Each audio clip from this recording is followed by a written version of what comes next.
Hello, everybody. Oh, it's funny. I see two different times on another computer. Well, I guess we're still a minute till we have our scheduled start time, but we'll give it another couple of minutes. Let folks get into the call here.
Give it about, actually, it looks like the number of participants is kind of slowed down.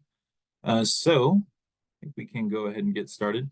I am Scott Siclary. Good morning. I'm the statewide compensation manager here at DPA, and I served as the project leader for the Parks and Wildlife system maintenance study, as well as all of the system maintenance studies that we completed this year.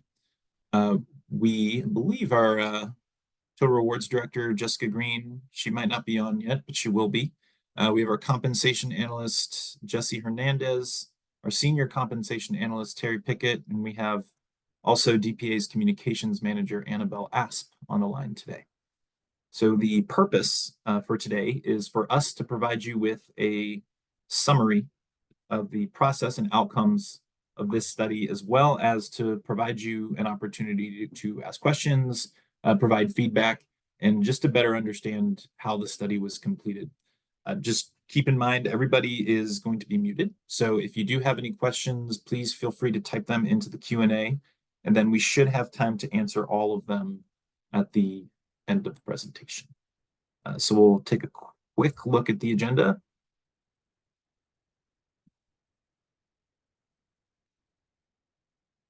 All right. We'll just go over real quick the background and purpose of the Park and Wildlife Manager System Maintenance Study, and we'll talk a little bit about system maintenance studies in general. We'll go over the steps and the general timeline of the process, and then we'll also discuss, of course, the results and recommendations that are coming out of the study. Now, again, keep in mind this is going to be a high-level summary, so my comments will be relatively quick, which means we'll have lots of time for questions at the end.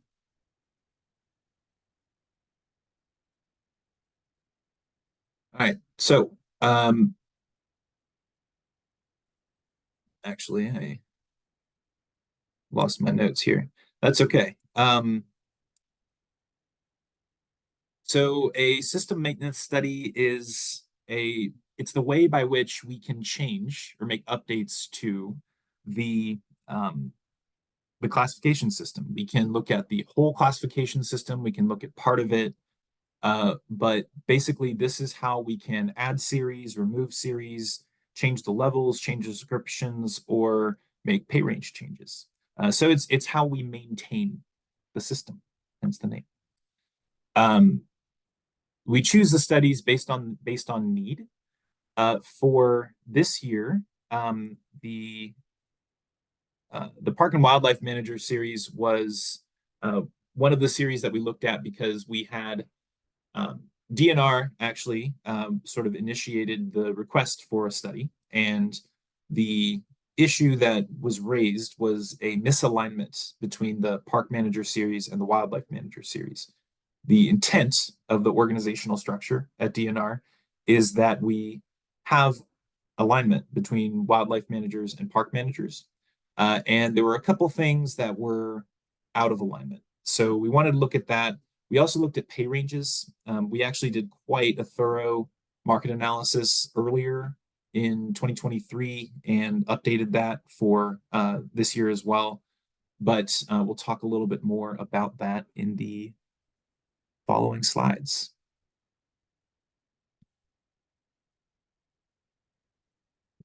Make sure. I want to get ahead of the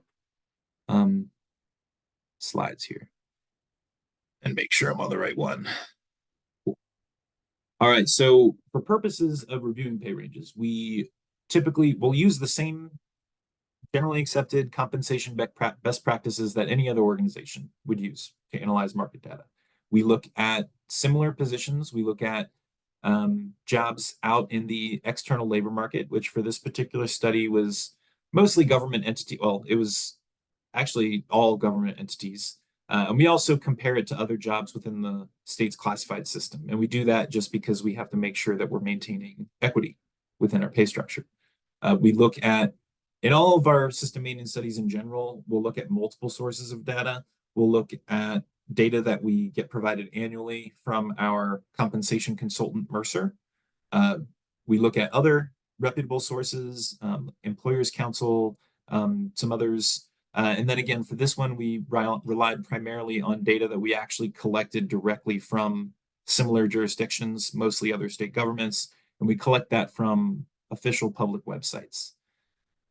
So once we complete that initial market analysis, we meet again as a study team. We talk about fiscal impact, we talk about competitiveness, and what the impacts might be to the organization. And then that's when we sort of get our final recommendations together. And I should say our proposed recommendations. And we start preparing that job evaluation letter, which I think has already been sent out to HR directors. Now, today we'll review your feedback after the presentation, and we'll do that prior to publishing the final JEL, job evaluation letter, which will be on the DHR website, and then implementation is scheduled to occur on July 1st, 2024. Now, we're also planning on mailing out letters to all of the impacted employees, so you'll get to see what your individual new classification will be. That letter won't include information about your step placement, won't include information about your new rate, but we want you to be able to see your individual class placement so you have an opportunity to understand what's going to happen and ask questions if need be. And we're planning to send those out in probably early or mid-February, depending on some feedback we get about this or other system maintenance studies. But regardless of when we mail them out, it's most likely you'll get them at least by the end of February. I think we got one extra day this year because I think it is a leap year. Okay, so even though today's presentation is not about steps, we just want to make sure you understand how system maintenance studies interact, and maybe more importantly, how they don't interact with steps. So as a reminder, step placement is based on an employee's time in their current class series. Now, time in class series is not going to be impacted by this or any other system maintenance study. Even though time in series is not impacted, an employee's new pay rate, however, will be determined based on the pay range of their new classification, not their current one. So I'll say that one more time. So time in series is not impacted, but the pay range that will be used to calculate an employee's new rate, that will be the employee's new pay range in their new class rather than their current one. Now, not every employee in the park manager or wildlife manager series is going to be impacted by this. So it's important to keep that in mind. Only employees whose class is being updated will receive that class placement letter. So that last statement only applies to those who will have their class placement change. But just important to remember how the system maintenance study interacts with steps and also how it doesn't interact with steps. And Annabelle, we can go to the next slide. All right, so here's some details around what we're actually doing with the series. So I mentioned how part of the intent of DNR's organizational structure for these series is that the series be aligned, both in terms of career progression as well as pay ranges in most cases. It doesn't mean everybody would be paid the same, but the pay ranges would be aligned. Now, right now, the Park Manager Series requires a position to be a unit supervisor in order to reach level 3, and the Wildlife Manager Series does not. So the study is proposing that we update the job evaluation factors for a Park Manager 3 to remove that people management requirement so that the two series align. What that's going to do is it's going to have the effect of improving career progression opportunities. It'll align the two series, of course, and also will be updating the pay range for one of the classes, which we'll talk about on the next slide.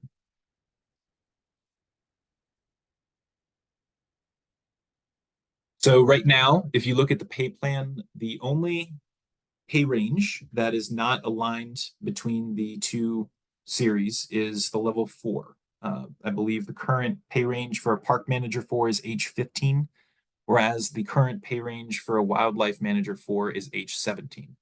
So, we did do a full market analysis. And last year, we increased the pay ranges for overall, amongst all these series, the pay ranges increased by an average of about 17%. And if you look at just level 1, 2, and 3, sort of the individual contributor roles, those ranges actually increased by 28%. So with that, we kind of expected to show that our pay ranges were competitive now, and it indeed did show that, especially when we looked at previous years. However, when we looked at Park Manager 4, not only did it not align with wildlife managers, that was the one pay grade that we found that a pay grade change might make sense. So everything's sort of aligned, and for that reason, we increased the pay grade for Park Manager 4 to age 17. Does not mean, I want to clarify there, that does not mean that every Park Manager 4 is going to get a pay increase, but it does mean that folks below the min could be impacted. Okay, the last slide we have here, believe it or not, is just to show you sort of what the new job evaluation factors will look like for both of the series. They're substantially the same for wildlife managers, but we've kind of cleaned them up a little bit just to make it a little bit more clear and easy to read. But the key difference here is that for park managers, that level 3 is going to be removing the requirement to be a unit supervisor, and instead that role will now be a individual contributor. So that's really all that we had to discuss today, all I had to update you on. So with that, we will open up for some questions. I see Annabelle has posted the proposed JEL as well as the StepPay website in the chat. Definitely take a look at the StepPay website. If you have any questions about steps in particular today, can't comment on individual situations, but there is a lot of what I'll be able to say is covered on that website. So definitely feel free to kick over there after we chat about your questions today. All right, so what were considered similar positions? Rangers only, wildlife only? What about state patrol or law enforcement position comparison since we are law enforcement? Good question. So state patrol have a specific statute that governs their the market analysis that we do every year for them. There's actually a whole separate section of the annual comp report where we talk about state patrol. That means that state patrol are treated differently from every other position, every other classification in the classified system.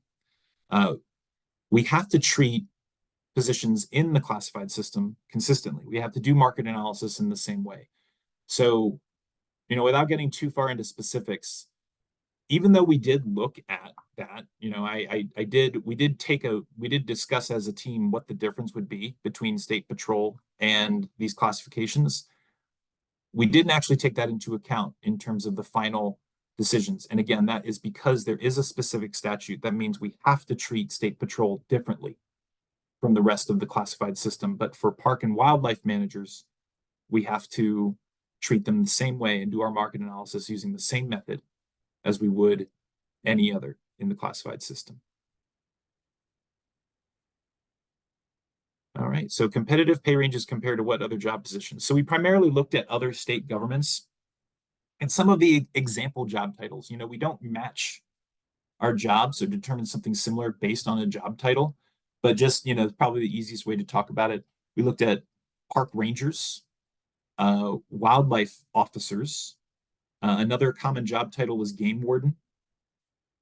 Um, so it hopefully gives you a little sense. These are also going to be, I can't remember if this exact acronym is used, but these are going to be post post certified type positions in other states as well. So hopefully that answers your question about what types of positions were looked at. But we didn't just look at the raw data. We analyzed geographic differences for cost of labor. We looked at, if another state has a 6-level structure, but their top level is lower in terms of complexity and scope than our top level, well, we're going to take that into account when we do our market analysis. But it was similar park ranger, game warden, wildlife officer type positions in other states. Yeah, what is a work leader? So typically, a work leader will be at least partially accountable for the work of, I believe in the past it said at least 2 other positions, but we took that specific uh, term out of the new description. But essentially, the key thing to remember is that a work leader is going to be partially accountable for the work of other positions. A supervisor means that you are the direct supervisor listed in CPPS as, or whatever system is used at an organization, as the direct supervisor of an employee. So that means the position is going to be responsible for. I always just go down the list. Hiring, firing, performance management, that kind of thing. So you would actually be the one that would go in and enter the rating for an employee. There's a little bit more to what would be referred to as a unit supervisor, but essentially that's what a supervisor is compared to a work leader. Is the thought to roll current PM3s to a PM4 since they continue to be a unit supervisor? It's not an automatic thing where everybody who's currently a PM3 is going to now be a PM4. Individual situations might be different, but positions were mapped. Positions were placed into classes based on the new job evaluation factors. So for information about your particular case, I encourage you to reach out to you can send me an email. We'll have our contact information on the last slide here.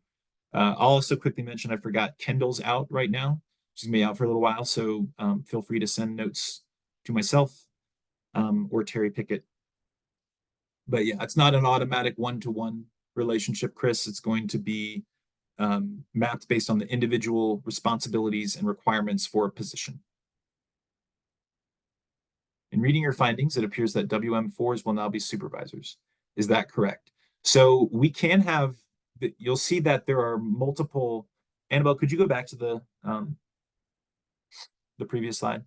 So you'll see that, and this is something that's very common out in the world, is that we have an individual contributor and a people manager or leadership track for both series. And I want to pull up the exact,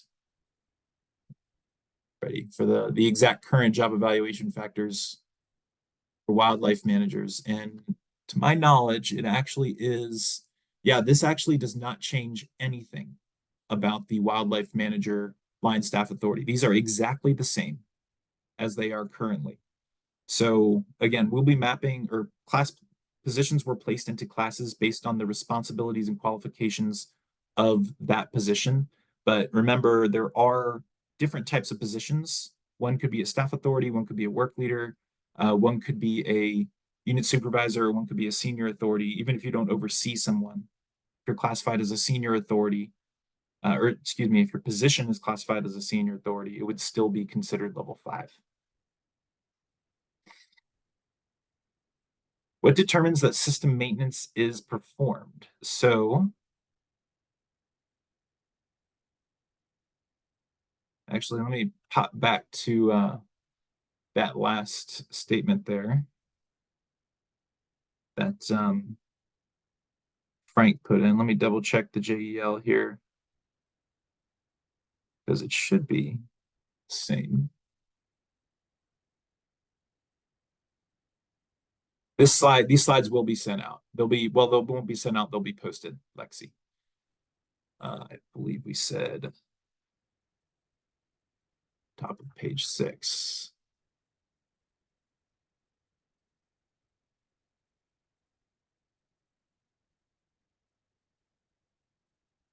Yeah, good catch. So that's a let me make sure I'm looking at the right thing. Could we go back to those, please? Huh.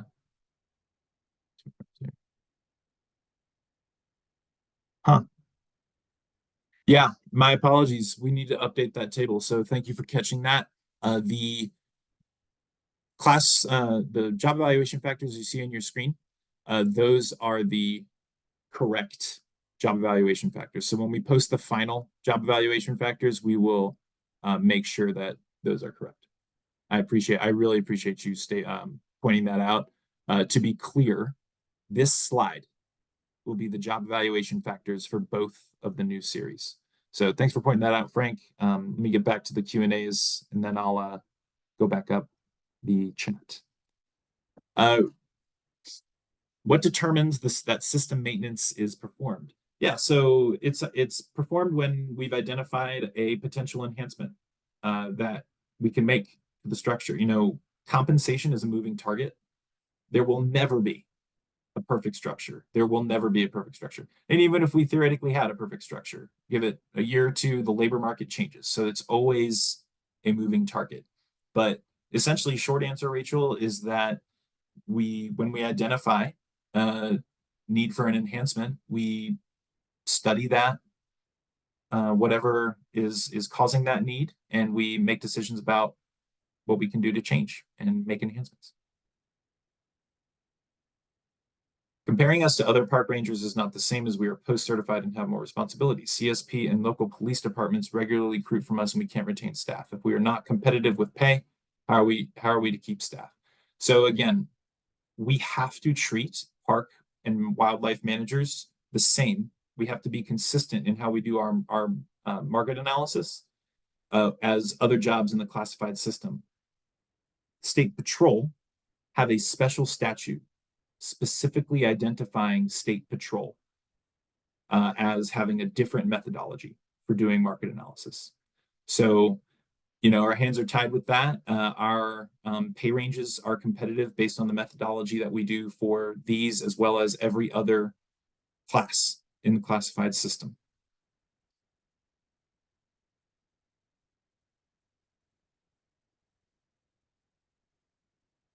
I'll say one more thing to that last. If we're not competitive with pay, how are we to keep staff? We did look at turnover and retention, and we found that a big cause of turnover was career progression. There was folks would move to level 2, and they would get stuck and not be able to move to level 3, but that was not the intent of the structure. It was not DNR's intent. So we're hoping that helps to address some of the turnover issues, but there's always going to be pay pressures in the market that we'll have to deal with. If approved, will the JEL recommendation take effect prior to the step pay calculation? I know both are proposed for July 1st, 2024, but whichever lever gets pulled first? Great question, Todd. This comes up every year, and this is what we call the order of operations.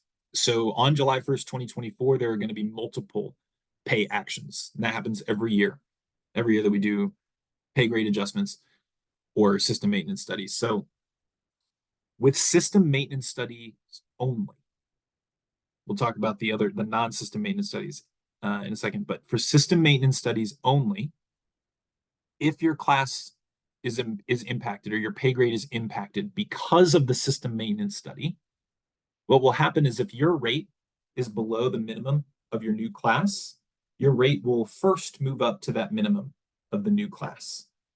The currently proposed across the board salary increase, remember that's different from a pay range adjustment. That across the board salary increase will then be applied to your new rate, which will be the min. Remember, that's for positions impacted by a system maintenance study only. For every other position, what will happen is that across the board increase will be applied first to folks' salaries. And then if they're still below the min, then they'll move up to the new min. After all of that, it takes place for every position, then folks will move up to their step. And that would be sort of the last step in the, no pun intended, that would sort of be the last step in that order of operations. And I believe we're actually planning to put that information in the letters. So you'll have that handy. And there's also guidance that's put out every year on that specific question. So great question.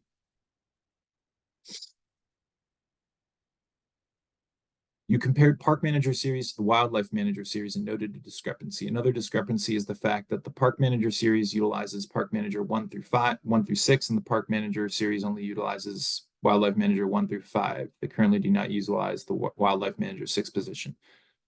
So from a classification system standpoint, they both utilize park manager 1 through 6. From an agency standpoint, the appointing authority can make decisions about what types of positions they have in their organization. Just because a class series exists doesn't mean that positions exist that fit into that class. So us as the study team, we do not have the ability to change position descriptions. And since nothing's changing about the wildlife manager series really as a result of this, you wouldn't expect any of the classifications to change on the wildlife manager positions either. So I can't really speak to why the appointing authority or why DNR as a whole might not use the wildlife manager 6 position. But I can say that the intent of this study was to align the classifications and the requirements that we have for them in the classified system.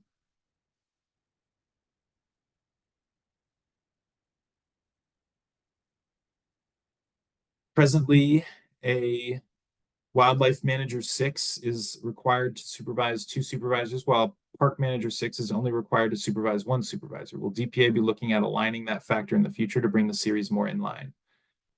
So one thing we are looking at as a compensation unit, and indeed across DHR, is we're looking at some of the definitions that have been used to determine what is or is not a unit supervisor, what is or is not a manager. Typically in the market, there isn't a specific number of direct reports or certain people managers that you have to oversee in order to be classified as a certain level. I'd say that there is sort of a typical practice that can be had that you might look at a role and say, yeah, it's more likely that this is a level 6 because it oversees other supervisors. However, we also have the distinction for individual contributors. So I would say that this is going to be very rare at the level 6 level, but there could be positions out there that are leading authorities. What leading authority means is that literally the position has so much scope that it has impact on the profession, not just within the state, but on the profession itself. One example that was given to me that's actually a pretty good example is when cannabis was legalized in Colorado, and we had a lot of positions that didn't exist anywhere in the country. And we knew it was going to, and I wasn't around for this, but we knew it was going to be, highly influential nationally, and the whole country, maybe even, different countries might be looking at positions in Colorado as positions of influence to how they might do it. So that might be what we call leading authority for an individual contributor in that world. But just so the new class descriptions do not contain a specific number of positions that need to be overseen in order to qualify for that role. And I want to pull them up just so I can follow along and make sure I didn't miss something in terms of the words in the draft documents as well.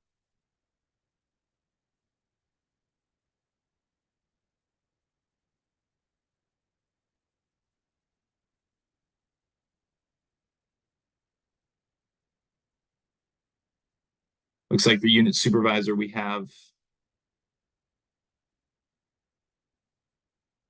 So I misspoke. That's something we're looking at, and that's a larger project. The number of positions that will be overseen. Um, but what is important there is, there could be a position that only oversees one role, but is a senior authority. There could be a level 6 that only oversees one supervisor and is a leading authority. So in that way, I can't say for sure why an organization would choose to only use one kind of position for the level in that series and a different kind of position for the level in the other series. But hopefully, in my roundabout way, I came to the right answer for that. But that's part of why we have multiple distinctions of line staff authority for each level.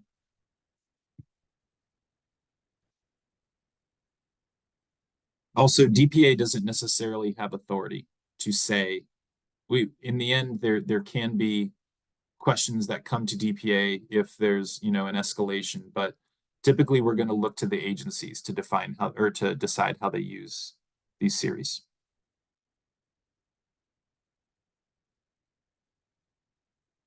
For park rangers, park manager 2, we are direct supervisors of seasonal staff. We are responsible for hiring, firing, and management, scheduling. How is a work leader that is labeled for this position different than being a supervisor? I'd have to talk to your HR team to better understand those roles and also better understand how they're being impacted. I do know that there is a distinction between temporary roles, term limited roles, than full-time roles. So I might have to get back with them and talk about that specific question. And I'm just going to note that down.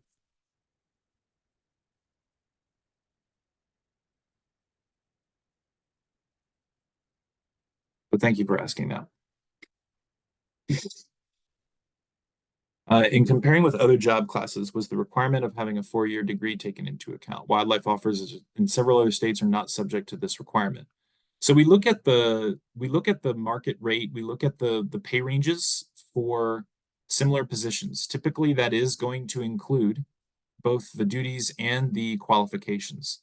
However, just because one state requires a bachelor's degree and one does not, that doesn't necessarily mean that the one that does not is going to have an easier time finding and recruiting for these positions. And ultimately, I'll get a little nerdy here, but it's the supply and demand for a particular skill set in the market that determines the pay, not necessarily just the whether or not a position requires a degree. There are lots of positions out there that don't require a degree, that have higher market rates than positions that do. And that's because of the supply and demand in the market for those types of positions. Can you please provide the State Patrol statute you reference for our review and understanding? Sure. So it's going to be in that 2450104 statute. And I'm actually going to see if I can post a link in the chat here real quick. It's kind of a big one, and it goes to a website that I've just found is the best possible place to find it. It's just easy to use for me, but if you need to Google it, the name of the statute is CRS 2450. Oh, 2450. And in that statute, it specifically mentions state troopers or state patrol. It's section 3, paragraph A. Or section, well, I don't know what it's called, but if you just give state patrol a quick find on that law, on that site, you'll see it's not far down the page at all where it mentions the difference. I will exempt, non-exempt statuses be affected by this change. So our anticipation is that it will not affect FLSA status. When this study was done, was staff from each wildlife manager or park manager series contacted for something similar to a stakeholder group to make sure everything was thought of or looked at? So we worked primarily with HR teams who I know worked with agency leadership. So we did not directly consult with employees. It says if this wasn't done, how is someone that doesn't know what we do find issues? So we did work with agency leadership and your HR team. So we would expect that those positions would have a good idea of what the duties and responsibilities are for these roles.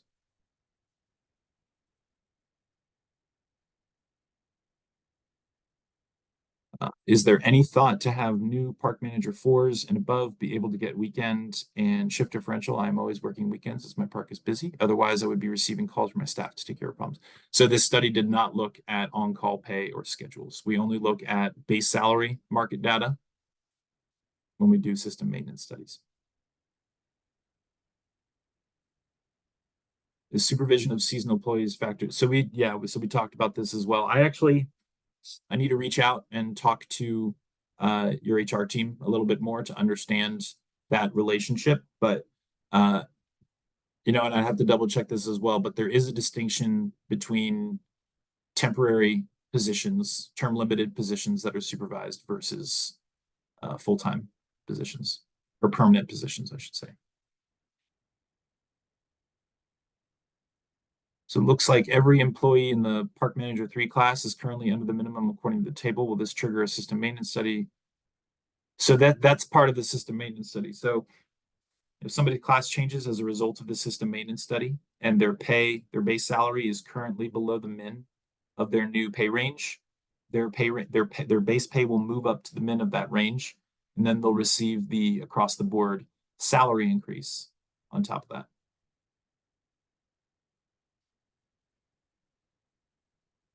So supervising two supervisors work leads in the Wildlife Manager 6 is no longer a requirement. So agencies are perfectly able to set that requirement if they so wish. However, and actually it is still listed, and I apologize, I misspoke as I was talking. We're thinking about that as a DHR team, and it's a project that I want to do to look at more closely because in the market, it does not typically require a specific number. Any position usually does not require a specific number of overseen positions to be classified as one or the other. However, that's what we're doing, and what actually has always been the case for Wildlife Manager 6 is there is an individual contributor track, career track. So like that Wildlife Manager 6 role, it would require somebody to be a leading authority, meaning that their responsibilities, not the individual, but that the responsibility of the position is to perform duties that influence the profession itself. Could have statewide impact and still not meet the definition of a leading authority. But a Wildlife Manager 6 theoretically could be a leading authority and not oversee two supervisors and still qualify for a level 6. Yeah, we talked about this one too. The job evaluation factors that you share here are different than the JEL. The slide that we showed, and maybe Annabelle, we just stay on that slide. This is the slide that you see here, which will be posted to the DHR website immediately following this, will show these job evaluation factors, and these are correct. So we'll update that final JEL to make sure it's correct.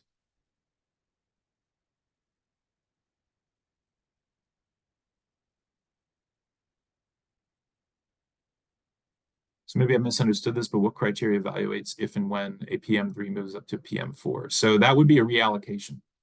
For a position to change from a PM3 to a PM4, there would need to be a reallocation. For a person to move from a PM3 to a PM4, there would have to be an open PM4 position, and they'd have to apply and be placed into that position. What is a leading authority? So there is a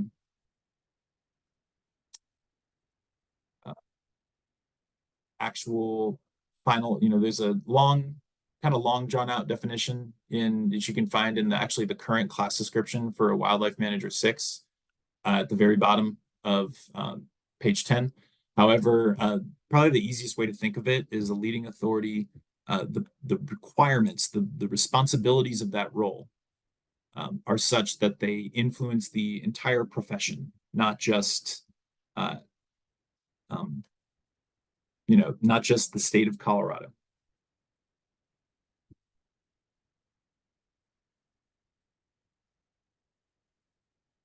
When the PM series realigns with the WM series, how will mid-grade status play out? I'm actually not 100% sure what the term what you mean by mid-grade, but if you're talking about the pay range midpoints, they will align. They'll be the same. But if you meant something different by mid-grade status, please feel free to follow up there. Follow up to exempt, non-exempt answer. When you say they won't be affected, does that mean current non-exempt employees will carry that status? Does the status stay fixed to the class as it currently is? I cannot say, in every single case that, something's going to be one way or the other, but generally speaking, we are not changing the duties of any role. It's the duties and responsibilities of a role that determines whether it's a non-exempt or exempt position. So we're not changing any of the duties based on the situation, based on the system maintenance study. So typically, yeah, uh, um, a position's FLSA status will remain the same.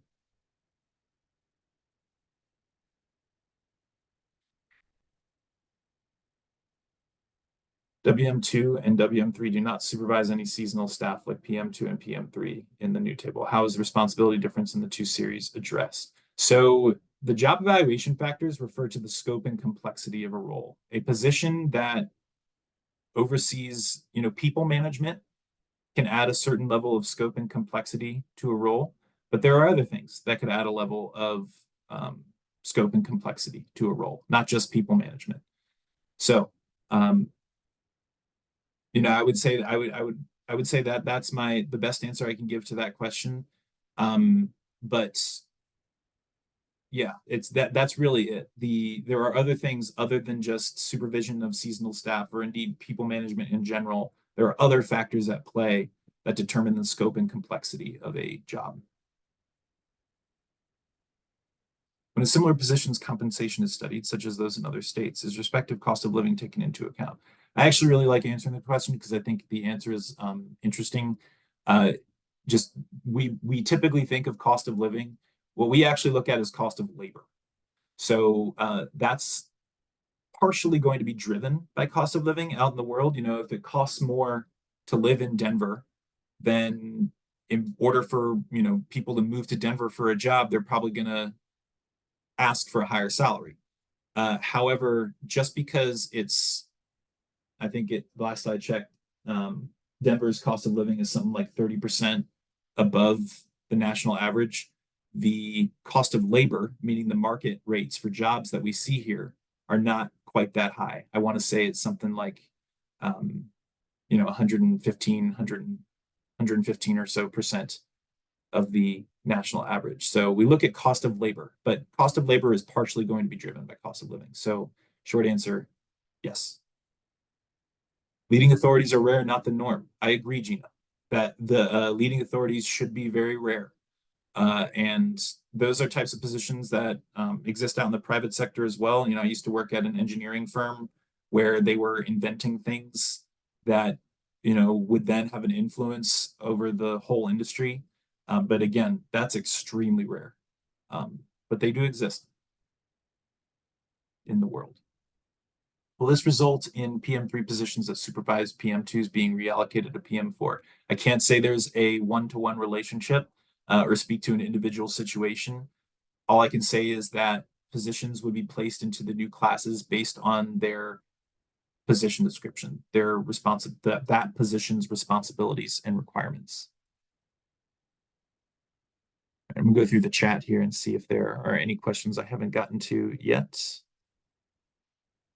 Oh, thank you. Actually, Annabelle had already put that CRS 2450104 in there. All right, let's give it a little time here for additional questions to roll in.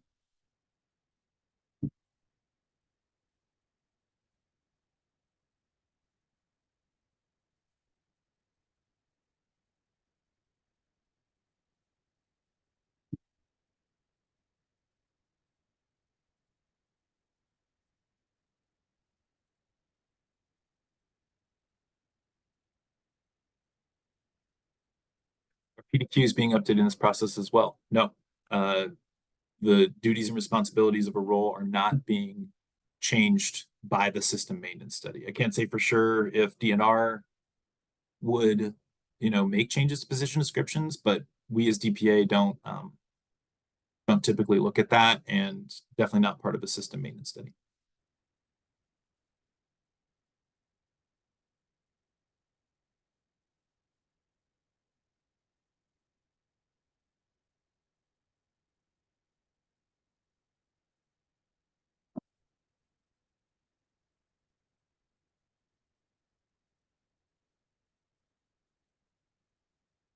PDQ, oh, where are we?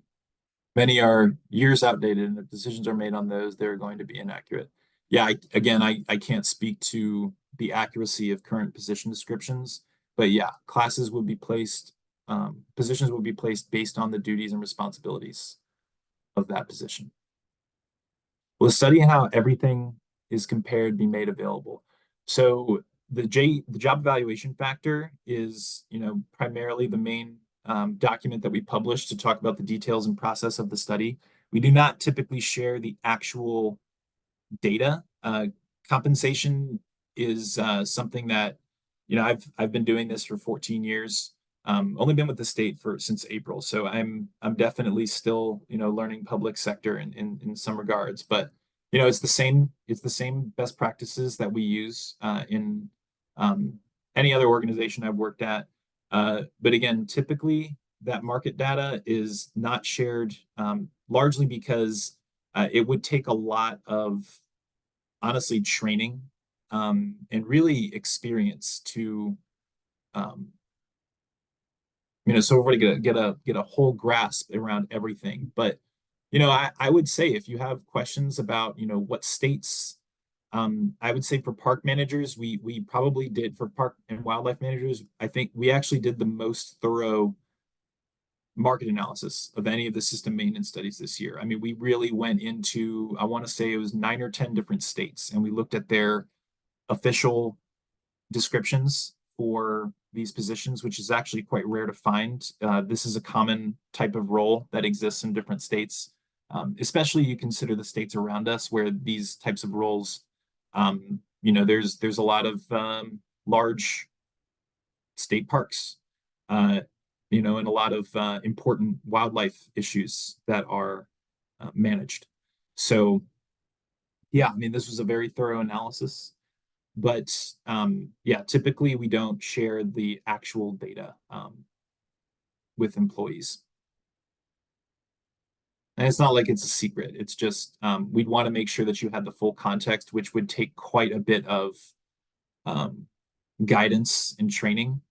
Um, so yeah, it's probably the best answer I can give to that question. Isn't supervision the primary factor that would determine if a position is PM3 or PM4? Um, that may be the primary thing that an agency looks at. However, I can't say for sure if that's the case for every single position.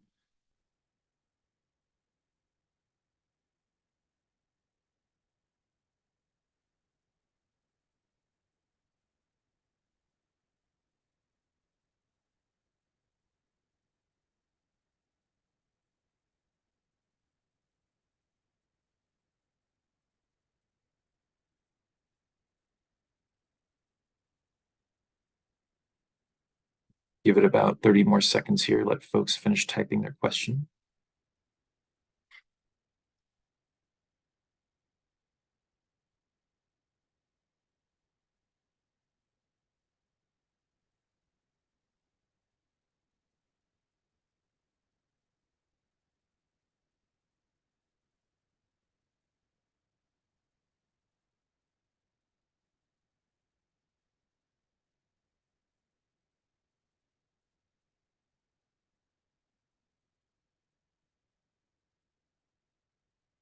All right. Looks like the questions have slowed down. If you do have any follow-ups, one more here. State Patrol statute reference states how their evaluation must be done, but it does not preclude other positions being compared to State Patrol. It seems like we should still be able. So the specific piece of that. It says the amount of salary shall be at least 99% of the actual average salary provided to the top 3 law enforcement agencies within the state that have both more than 100 commissioned officers and the highest average salary. We have to treat every other classification in the classified system. We have to treat every other classification the same in terms of the methodology by which we do market analysis. The only reason we look at state patrol differently is because of this statute. I want to say that I'm trying to look for the exact words. Sure.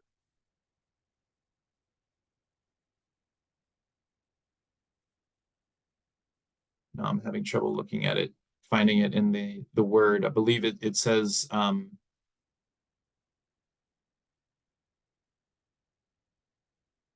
I'm not seeing it, but we look at the median of all of our market data. But in particular, we don't cherry pick the top 3 agencies in Colorado. We don't cherry pick the top 3 organizations in a particular analysis. And we don't look at aligning ours with the top 3, which is essentially what State Patrol does. And that's not how we do it for any classification. So unless we wanted to be inequitable and treat park wildlife managers different from every other class in the classification system, we have to look at the median of the aggregate of our market data, not just the top 3.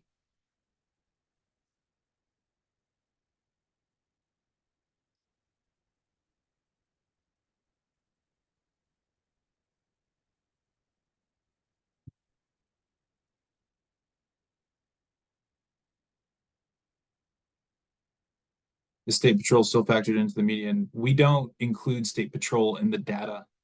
Like when we aggregate the data, when we pull the market data from different organizations, we don't include State Patrol in that data.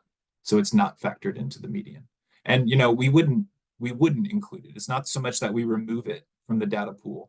State Patrol is totally separate from this study, and that is because there is a specific statute that governs only State Patrol.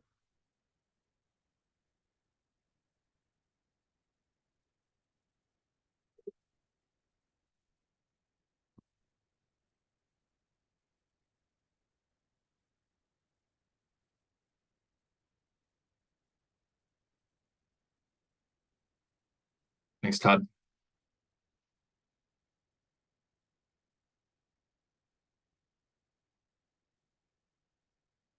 All right, maybe give it a couple more moments here.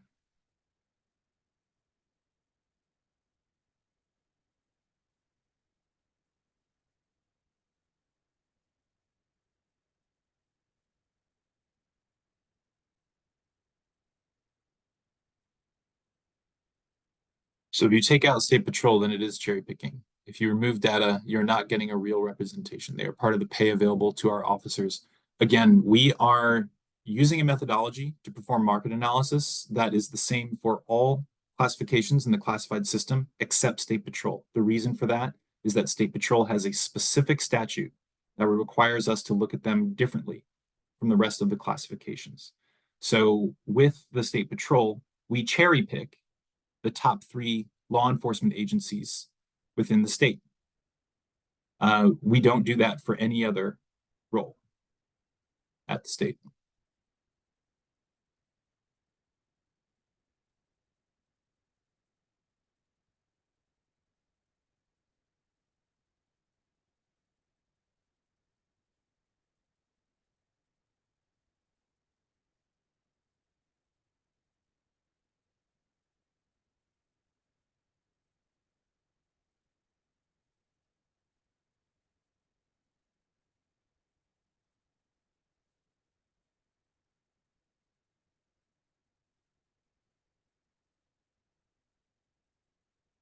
You don't have to pick the top 3, but removing data. So we have not removed any data.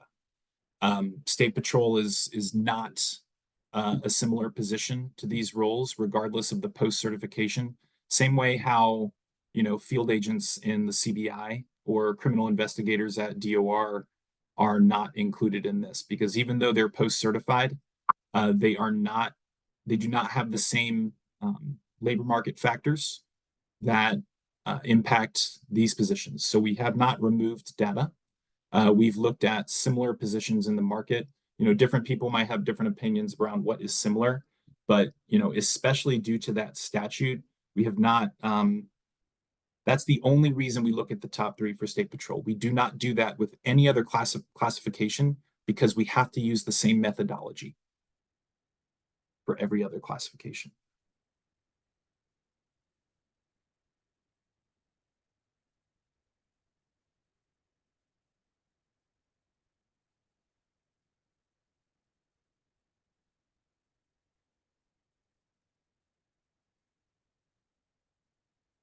This comparison does not include police departments, sheriff, etc. That's correct. We looked at other, park ranger, wildlife officer, game warden, those types of positions. And since those positions are not treated the same as police officers in other markets, that's gonna be reflected in the market data that we see.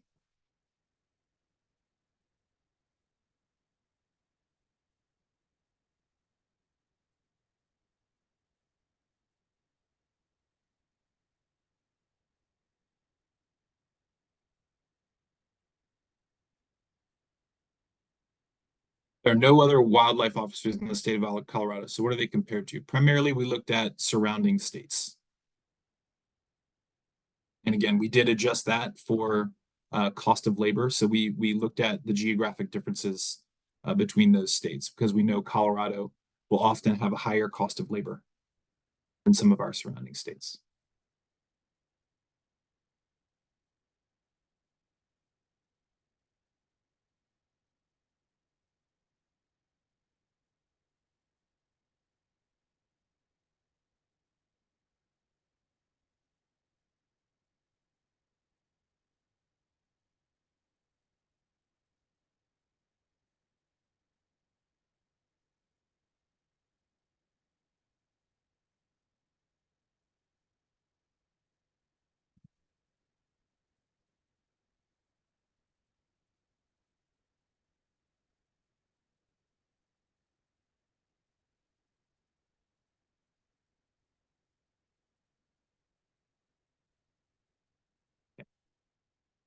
Hey, well, if you're finishing up typing, feel free to finish that up while I talk here. But if not, if there are no other questions for right now, again, please feel free to send them in to myself.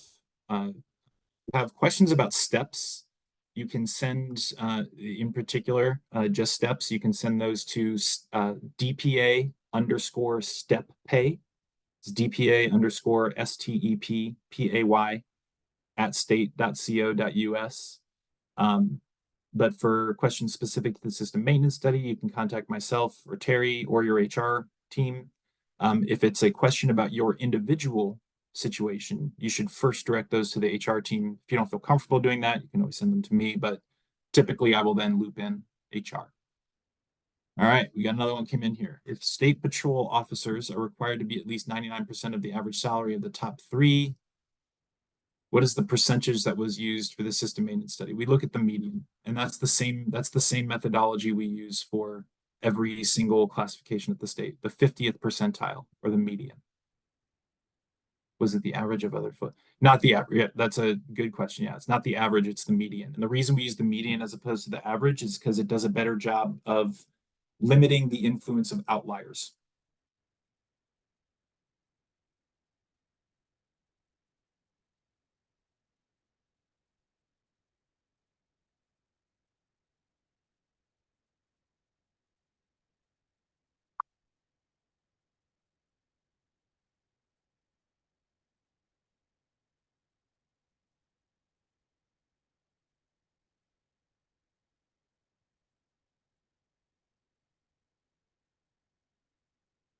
This comes back to our positions descriptions being outdated. We currently tell FLSA that we are 80% law enforcement and follow 7K. Our officers enforce all the laws that a police department or a sheriff does. We are considered essential personnel for emergencies, but not for pay or certain things. We respond to school shootings. Our officers are first on the scene, but we don't have the same job responsibilities. So when we talk about job responsibilities, we're talking about the core purpose and function of a role. I cannot say what every one of these positions does. An appointing authority is going to define what their position descriptions are. But the primary core function of a state patrol officer, the primary core function of a criminal investigator or a CBI agent, those are different from a park ranger, a park manager, or a wildlife manager. So just because a position occasionally investigates a homicide, for example, this came up on the criminal investigator system maintenance study. Just because a position will sometimes have to investigate a homicide, that doesn't mean that its primary function is to investigate homicides. So that's really a key difference between what we would look at when we say that a police officer is different from a park ranger. So, again, if the position description is outdated, I cannot personally speak to that because the system maintenance study does not change things on position descriptions. However, if there's a need for a reclassification, or excuse me, a reallocation, there is a process for folks to dispute what is in their position description.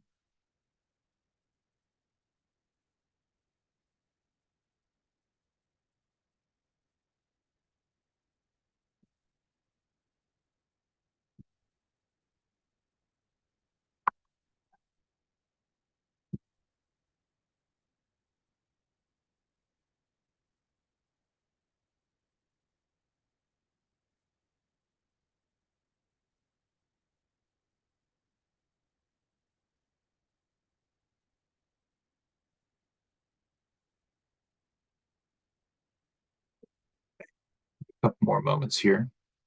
That some of these questions are detailed, so give you a minute to finish typing.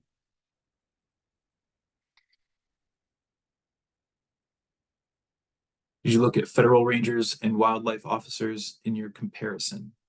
No. I'm trying to think back, but no. We specifically mostly. Now, you know what? On that note, that data will play out partially in some of the survey data that we looked at. Like when we get our data from our third party comp consultant, they will include a whole range of different positions, locally, regionally, nationally, and they'll aggregate that. So it's very possible, and I'd say likely, that federal positions were included in that data. However, when we did our thorough market analysis, we primarily looked at other states.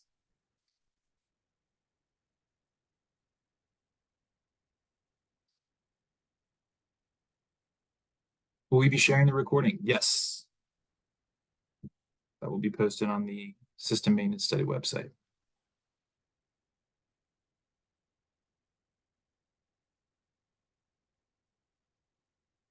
The DHR website, I should say.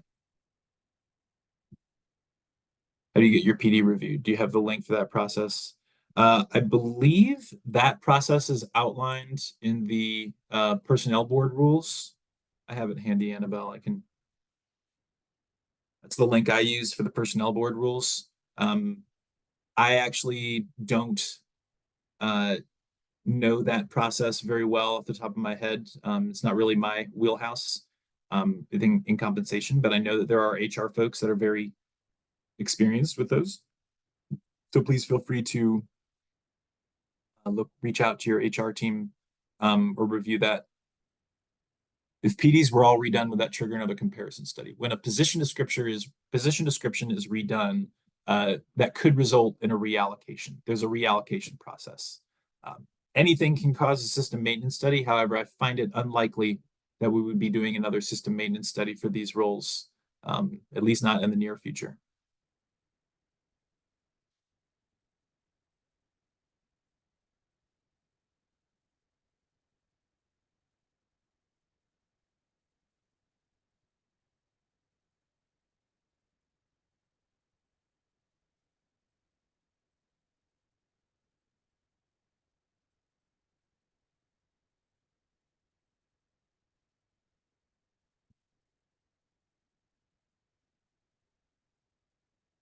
Almost don't want to say we'll give it a few more moments because every time I feel like we've been getting a lot of good questions coming in. That one, when you say position descriptions, are you, no, I'm saying the position description. Not the class description is what you see on the DHR website. Position descriptions need to fall within the umbrella of the class description, but the class description is going to be a lot broader than a position description. A position description will outline the specific responsibilities of an individual position. So it's possible that two positions in the same classification could have differences in their PDs, as long as both fall within the umbrella of that class description. Thank you for asking that. Clarify.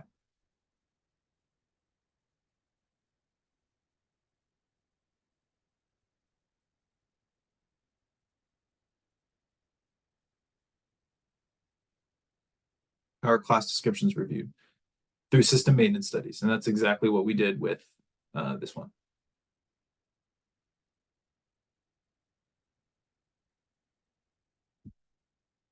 Although if you mean position descriptions, again, that process I believe is outlined in the personnel board rules that I posted in the chat, although I'm not 100% sure if you can see it. It looks like I might have just sent it to hosts and panelists, but hopefully Annabelle, if I didn't get that right, you can pop that in the chat too.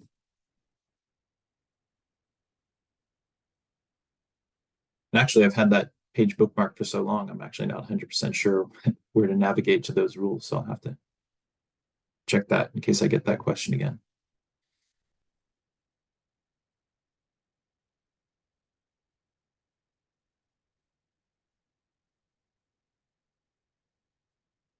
If we continue to increase pay to entry level staff, will that create a new discrepancy with existing staff?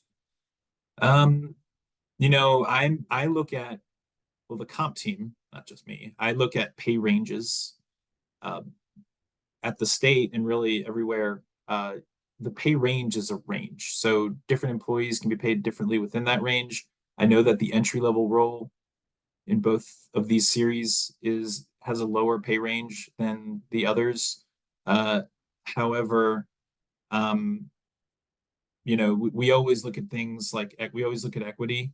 So whenever a salary adjustment is proposed for an employee, we'll look at other employees to make sure that we're not knocking anything out of whack. Typically, DHR's role is to provide guidance to agencies in those situations, but agencies ultimately will be the ones typically making decisions about the actual pay rates that different employees are. And looking at cost of labor for positions in other states where additional forms of compensation, such as state provided housing, taken in consideration. So we looked at base salary. There are a lot of other factors that come into total compensation. Um, it's difficult to compare the value of different types of benefits that might be offered to different positions, but what we do is we look at base salary when we look at cost of labor. And actually, to my knowledge, as far as market data on cost of labor for those types of, for perks, I don't know, perks meaning I don't mean like it's a perk. I mean like that word as like sort of an academic definition in the comp world. But when we talk about like additional benefits, such as housing, that as far as I know, that data actually isn't available in our market data. I don't think anybody collects that data.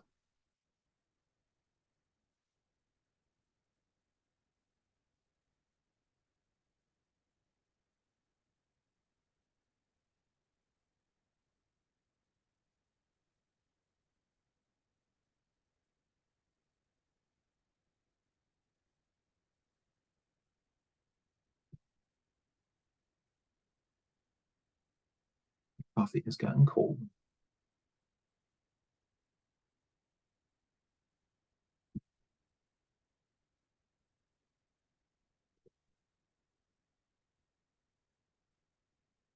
Maybe we'll give it to 11:10 here, at least on my screen. I see Annabelle's just a different one.